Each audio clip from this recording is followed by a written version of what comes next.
Exato. Ele tem como objetivo oferecer um instrumento e, na verdade, um convite à construção coletiva de dados, estudos, indicadores que sejam capazes de responder ao desafio da transição energética no setor de óleo e gás brasileiro, na perspectiva de uma transição energética justa.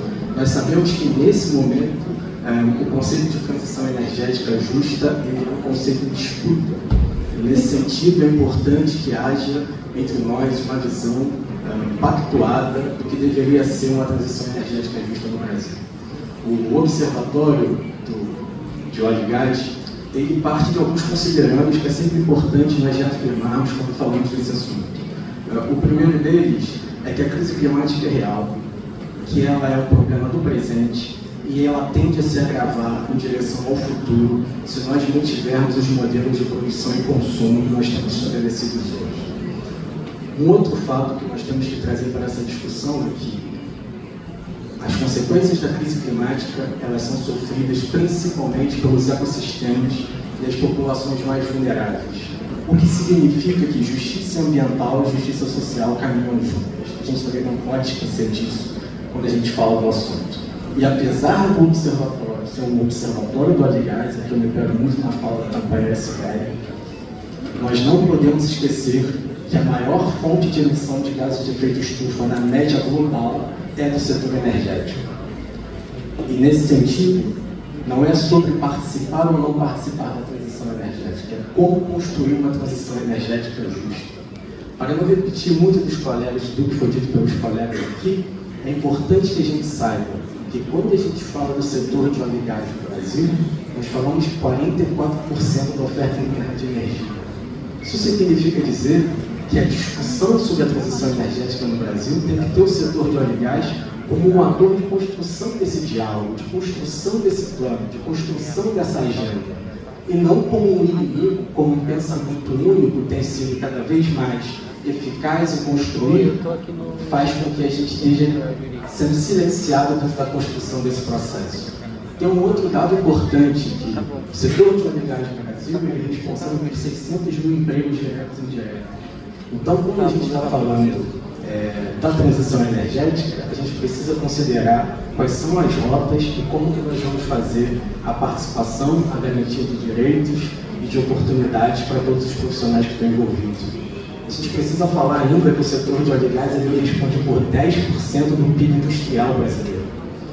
Eu poderia ficar trazendo muitos dados, mas a proposta não é sobre falar do setor de óleo e gás, mas de como que a gente precisa ter o setor de óleo e gás como um ator, como participante da construção da transição energética brasileira, para que essa transição energética seja justa.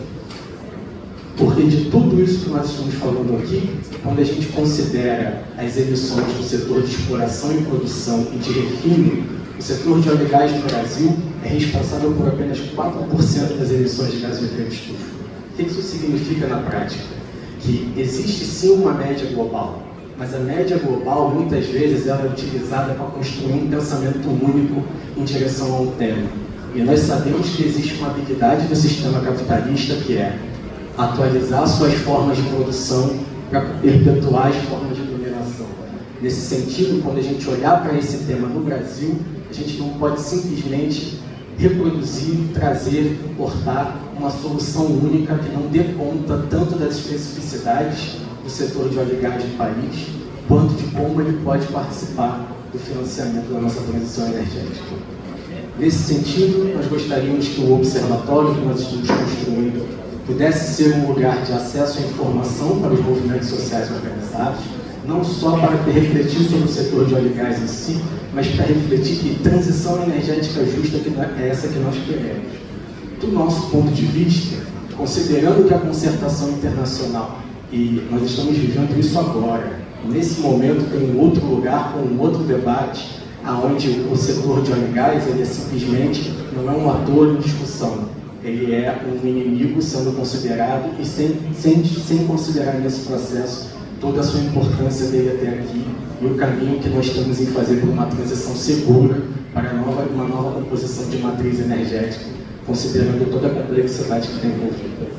Então, quando nós falamos de transição energética justa no Brasil, é importante que a gente considere o Estado brasileiro dentro das suas especificidades e não apenas reproduzindo um pensamento único sobre o assunto que chega até nós como uma fonte, criando uma narrativa de culpados e de soluções que não cabem à realidade do país. Então eu convido todos vocês que possam estar conosco nessa construção conjunta e fico aberto para quem possa fazer perguntas no segundo momento. Obrigado.